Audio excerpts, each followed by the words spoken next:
नमस्कार जय जगन्नाथ आज राशिफल आज हूँ 11 फेब्रुआरी 2026। तेज चलतु डेरी नकरी आज वृष राशि राशिफल जाणीनवा। मेष आज दिनटी आपण आत्मीय सहयोग कर आनंदित रे। वस्त्रभूषण प्राप्ति मध्यम दिनटी खुशी अतिबाहित करेंगे। स्वास्थ्य स्थिति रे संपूर्ण उन्नति देखादेव।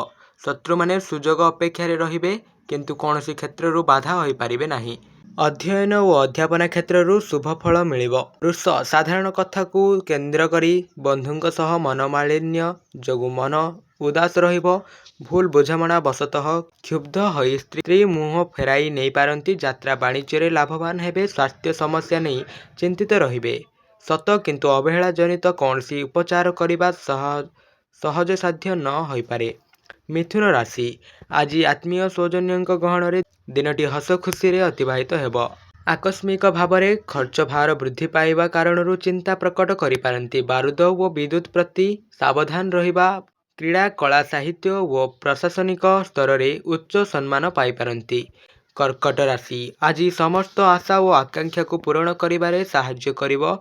कर्मक्षेत्र में साधारण समस्या आसिले मध्य ताहाकु ठीक भाव में समान करिबार साहस रखी कृतकार्य हेबे।